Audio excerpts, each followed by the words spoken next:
नमस्कार, मी ॲडव्होकेट अमोलराजसिंह बांदल पाटील आणि आपण पाहता सह्याद्री दर्पण. सुरुवातीलाच मकर संक्रांतीच्या तुम्हा सगळ्या प्रेक्षकांना मनःपूर्वक शुभेच्छा. आणि पुन्हा एकदा कालच आचारसंहिता लागलेली आहे जिल्हा परिषदची, पंचायत समितीची. त्या अनुषंगाने आपण बोलतोय.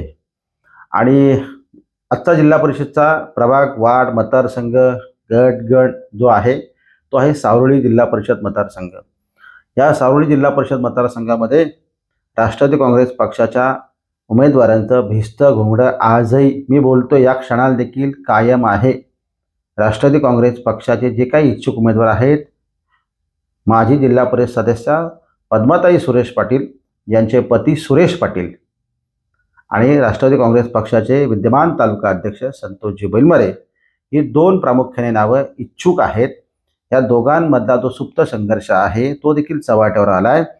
त्याच धर्तीवर काल आपण जे व्हिडिओ केला होता की पालकत्वाच्या वडिलांच्या भूमिकेमध्ये तालुका अध्यक्ष हे पद असतं, ती व्यक्ती असते, त्यांनी हा तिढा मिटवला पाहिजे, 2 पावलं पुढं जायला पाहिजेत त्यांनी, कारण ते प्रमुख आहेत तालुक्याचे, त्यांच्यावर विशेषतः मोठी जबाबदारी येते. कारण ह्या संपूर्ण निवडणुका, खालापूर तालुक्याच्या सगळ्या निवडणुका, उद्या काळात जो काही विजय मिळेल, जय पराजय जो मिळेल, त्याला सर्वस्वी जबाबदार हे तालुका अध्यक्ष असतात. विजय मिळाला तर त्याचं श्रेय देखील तालुका अध्यक्ष यांच्या नेतृत्वाखाली हे निवडणूक लढली जाणार आहे. त्याच्यामुळे विजयाचं श्रेय हे तालुका अध्यक्षांनाच मिळणार. परंतु जर का उद्या काळात पराभवाचं खापर जर कोणावर फोडायचं म्हटलं किंवा ती जबाबदारी असते ती देखील तालुका अध्यक्ष यांचीच असते. हा झाला मुद्दा.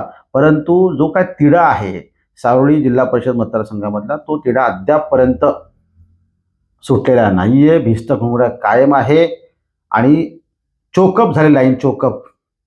वाट मोकळी कधी होणार, हा तिढा कधी सुटणार, आणि ही अशीच परिस्थिती जर राष्ट्रवादी काँग्रेस पक्षामध्ये राहिली तर मात्र उद्या या काळात राष्ट्रवादीला इथला प्रवास खडतर अवघड होण्याची दाट शक्यता निर्माण होण्याची जी काही चर्चा सुरू आहे ती चर्चा योग्यच म्हणावी लागेल, असं म्हटलं तर वावगं ठरणार नाही. दरम्यान काल आचारसंहिता एकीकडे जाहीर होत असताना, जाहीर झाल्यानंतर शेवटी राजकीय पक्षाचे समर्थक असतात, पक्षाचे जे काही इच्छुक उमेदवार आहेत सुरेश पाटील, संतोष बैलमरे यांचे समर्थक, पक्षाचे कार्यकर्ते, एकमेकावर प्रेम करणारे जे काही समर्थक मंडळी असतात, गावकरी मंडळी असतात, ही आता सगळ्या सोशल मीडियाच्या ग्रुपवर आहेतच. दरम्यान दोन्ही बाजूनी माझी माहिती अशी आहे की सोशल मीडियाच्या पक्षाच्या, राष्ट्रवादी काँग्रेस पक्षाच्या व्हॉट्सअप ग्रुपवर दोन्ही बाजूनी काही पोस्ट पडत गेल्या. काही पोस्ट ह्या सुरेश पाटील यांच्या फेवरला होत्या, काही पोस्ट ह्या संतोष बैलमरे यांच्या फेवरला होत्या. आणि अशा काही पोस्ट, फोटो, कमेंट पडत गेल्या आणि त्याच्यानंतर कुठेतरी वाद निर्माण होतो की काय, कुठेतरी हा सगळा चव्हाट्यावर होतोय का. एक चांगलं वातावरण ह्या मतदारसंघामध्ये राष्ट्रवादीला पोषक असताना पक्षाच्या दोन्ही समर्थकांच्या ज्या काय पोस्ट पडत गेल्या त्याच्यामुळे वातावरण खराब होतं की काय, अशी दाट शक्यता निर्माण झाली होती. दरम्यान आत्ता खरी बातमी आहे, दरम्यान ही सगळी परिस्थिती हाताळण्यात सुरेश पाटील यांना यश आलेलं आहे. सुरेश पाटील यांनी विनम्र आवाहन असं त्या सोशल मीडियाच्या म्हणजे व्हॉट्सअप ग्रुपवर केलेलं आहे. हे आव्हान नेमकं काय आहे तुम्हाला ते मी वाचून दाखवतो, म्हणजे तुम्हाला लक्षात येईल. विनम्र आवाहन कोणी केलंय? सुरेश पाटील यांनी. कोणाच्या ग्रुपवर केलंय? राष्ट्रवादी काँग्रेस पक्षाच्या. कोणासाठी केलंय? पक्षाच्या कार्यकर्त्यांसाठी. विशेषतः सावळी जिल्हा परिषद मतदारसंघामध्ये जे काही राष्ट्रवादी काँग्रेस पक्षाचे कार्यकर्ते आहेत त्यांना विनम्र आवाहन केलंय, नम्र आवाहन केलंय, शांततेचं आवाहन केलेलं आहे. काय म्हटलंय त्या आव्हानामध्ये?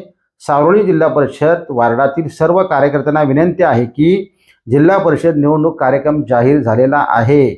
मी आणि तालुका अध्यक्ष संतोष बैलमरे आम्ही दोघेजण या जागेसाठी इच्छुक आहोत. परंतु आपले नेते जिल्हाध्यक्ष सुधाकर भाऊ हे सध्या अडचणीत असल्यामुळे आपण सर्व कार्यकर्त्यांनी शांतता व संयम बाळगणे यावर योग्य तो निर्णय पक्षश्रेष्ठी आदरणीय सुनीलजी तटकरे साहेब व सुधाभाऊ हे जो निर्णय घेतील तो आम्हा दोघांना मान्य असेल. तोपर्यंत सर्वांनी शांत राहावे. शेवटी आपण सर्व एकाच पक्षातील कार्यकर्ते आहोत. त्यामुळे आपणा सर्वांना नम्र विनंती आहे, आपण शांतता पाळावी. कळावे आपला श्री सुरेश दीनानाथ पाटील नेता कसा असावा, किती प्रगल्भ असावा, त्याचं हे ज्वलंत उदाहरण आहे. सुरेश पाटील म्हणून मी म्हणतो, सुरेश पाटील हा जमिनीवरचा चेहरा आहे. सुरेश पाटील हा कर्तृत्ववान माणूस आहे. सुरेश पाटील त्यांनी जे काय साम्राज्य उभं केलंय, त्यांनी जे काय कार्यकर्ते जपलेले आहेत, त्यांनी जी काय संघटना वाढवलेली आहे आणि खऱ्या अर्थाने ताकदीचा नेता आहे. ताकदीचा नेता आहे. निवडणुका लागल्या असताना, पक्षाची अशी परिस्थिती असताना त्यांनी सगळं म्हटलंय, कोण अडचणीत आहे, कोणाला आपण सर्वाधिकार दिलेत, आपण आपण काय निर्णय घेण्याच्या प्रक्रियेमध्ये नाही आहेत, ही सगळी जबाबदारी पक्षाच्या वरिष्ठांची आहे. पक्ष जो निर्णय देईल तो आपल्याला मान्य असेल.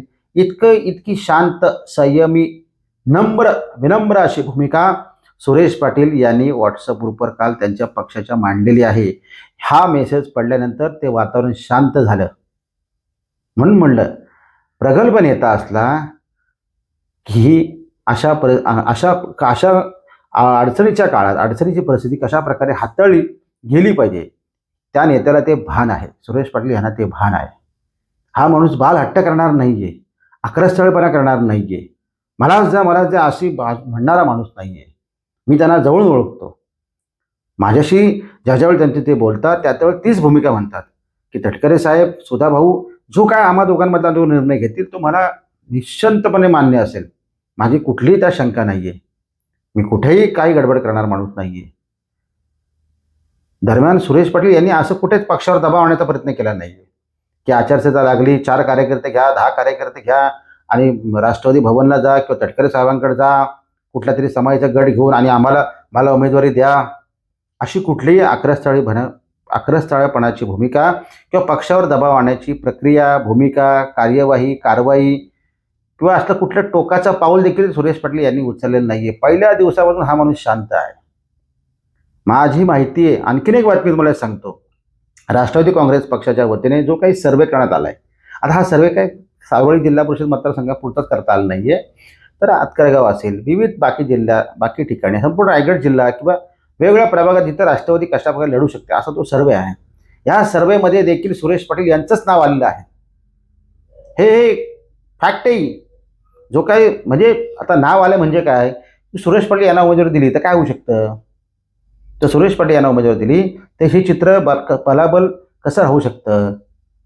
अहो, मागच्या वेळी पद्माताई सुरेश पाटील ह्या 2700 मतांनी निवडून आल्या. 2700 कशाला म्हणतात हा लीड, 2700 7 मतांना आल्या त्या, 2700 मतांनी निवडून आल्या. 2700. आणि याचं भान, याचं ह्या सगळ्या प्रक्रियेवर अगदी तो माणूस जमिनीवर आहे. पक्षाला देखील माहिती आहे सुरेश पाटील काय ताकद येते. महेश बालदी जे उरणचे आमदार आहेत त्यांना देखील माहिती आहे सुरेश पाटील ही काय ताकद आहे. त्या खालच्या भागात तुम्हाला राष्ट्रवादी तुरळक प्रमाणात दिसत असेल, परंतु पक्ष कधी कधी स्थानिक पातळीवर, स्थानिक स्वराज्य संस्थेच्या निवडणुकीमध्ये पक्ष हा वेगळा असतो. माणूस कोण आहे, माणूस महत्वाचा आहे. माणसं जपण्याची ते स्किल आहे ना, ते सुरेश पाटलांकडे आहे. म्हणजे मी आजही सांगतो की सुरेश पाटील यांना जर सिग्नल दिला असता ना पक्षाने एक 2 महिन्यापूर्वी, 3 महिन्यापूर्वी किंवा पुढच्या मागच्या 1 महिन्यापूर्वी, ह्या माणसाने धुडगूस घातला असतं. अहो, म्हणजे इतिहासात जर बघायला गेलं, मागच्या पंचवार्षिक पद्माताई जेव्हा निवडणुकीला उभ्या होत्या, जो काही त्यांना 2700 मताचा लीड मिळाला, सुरेश पाटील ज्या दिवशी, मी म्हटलं होतं मागच्या वेळी देखील, सुरेश पाटील यांना ज्या दिवशी उमेदवारी मिळेल त्या दिवशी सुरेश पाटील प्रचारात उतरतील, त्या दिवशी सुरेश पाटील यांच्या मागे असणाऱ्या गाड्यांचा ताफा विरोधकांनी मोजावा. हा माझा सवाल आहे विरोधकांना, शब्द आहे, मोजावा. काय माहिती का, लोकनेता म्हणतो, लोकनेता, तसा हा सुरेश पाटील माणूस आहे. काय म्हणजे एक वातावरण असतं, ते वातावरण त्यांनी मागच्या वेळी तयार केलं होतं. आजही पक्षाने जर त्यांना उमेदवारी दिली तर जो ताफा आणि जी प्रचार यंत्रणा कशा प्रकारे काम करते, तरुणांची फळी आहे त्या माणसाकडे, युवकांची ताकद आहे, महिलांची ताकद आहे. अहो, गावातल्या महिलांना कन्याकुमारी त्या भागात सगळ्या कुठे त्या लोक ते सगळ्या कायमस्वरूपी देवदर्शन, विविध सहली आयोजित हा माणूस करतो. हे साधं काम नाही आहे. आणि ठीक आहे, शेवटी कसं असतं की काही लोक त्यांच्या विरोधक त्यांच्या पक्षातले नाही बोलत मी, इतर पक्षातले त्यांच्या विरोधक असू शकतात. राजकीय पुढारी आहे, त्याचा विरोधक त्याच्या गावात परिसरात असू शकतो. त्यात काय नवल आहे, ते सगळ्याच पक्षात असतं. मुद्दा हाच आहे की त्यांनी काल जी काही स्फोटक भूमिका पक्षाच्या कार्यकर्त्या दोन्ही समर्थकांमध्ये जी चालू होती, त्याच्यामध्ये त्यांनी योग्य भूमिका घेतली, योग्य पाऊल उचललं आणि पक्षाचे नेते जे आहेत त्यांना योग्य वाटेल असंच त्यांनी तो एक मेसेज व्हॉट्सअप ग्रुपवर दिलेला आहे, सोशल मीडियाच्या ग्रुपवर दिलेला आहे. शांतता राखा, संयम राखा. पक्ष योग्य तोच निर्णय घेईल, योग्य ती दखल घेईल आणि त्याने देखील विश्वास आहे. परंतु ते कोण तुम्हाला फार काय बघा, त्या खालच्या वडगाव पंचायत समितीमध्ये सुरेश पाटील यांचं कार्य जोरात आहे. परंतु सारोळी पंचायत समितीमध्ये ते फार काय डिस्टर्ब कोणाला करत नाही. कारण शेवटी पक्षाने देखील ज्यावेळी रेडिसन हॉटेलला मेरकुटवाडी या ठिकाणी जेव्हा सुरुवातीलाच बैठक झाली होती, त्यावेळी ह्या दोघांनी आपापली इच्छा, मनीषा, आकांक्षा बोलून दाखवली होती की मला लढायचं आहे. परंतु साहेब म्हणजे तटकरे साहेब, तुम्ही जर आम्हाला तिकीट नाकारलं तर आम्ही पुढे वेगळं टोकाचं पाऊल उचलणार नाही. आम्ही देखील पक्षाचा जो कोण उमेदवार असेल त्याचं हे एकमेकांचे आम्ही दोघे देखील एकमेकांचं प्रामाणिकपणे काम करू, अशी दोघांनी देखील चांगली भूमिका घेतली होती. मग आता निवडणुका लागलेल्या आहेत, उमेदवार कुठे आहेत पत्ता नाही. आपला तो कालचा व्हिडिओ होता, त्याच्यानंतर ह्या सगळ्या गोष्टी घडामोडी काही घडलेल्या आहेत आणि त्या अनुषंगाने पक्ष देखील सजग आहे आणि तटकरे साहेबपैकी मोठं व्यक्तिमत्व आहे, त्याच्यामुळे ते लवकर त्याच्यावर तोडगा काढतील, निर्णय घेतील. परंतु अशा प्रकारची राष्ट्रवादीची अवस्था चांगली नाही, हे मी पुन्हा एकदा सांगतोय, चांगली नाही आहे. पक्षातले मतभेद, पक्षातले सुप्त संघर्ष जर चव्हाट्यावर आला तो पण देखील आई निवडणुकीत तर याचे विपरीत परिणाम होण्याची दाट शक्यता असते, हे कायम लक्षात ठेवा. आणि टीका टिप्पणी होत असते, टीका टिप्पणी कायमस्वरूपी होत असते. टीका, आरोप, प्रत्यारोप हे सहन करायला शिका. थोडी बुद्धी मोठ्या माणसासारखं वागा, प्रगल्भ वागा. छोट्या माणसासारखं वागायचं नसतं कधी. आपण मोठे नेते आहोत ना, तर मोठ्यासारखं वागायचं. बारीक लहान मुलासारखं अशा छोट्या छोट्या गोष्टीवर असंच का केलं, तसंच का केलं असं बोलायचं नसतं.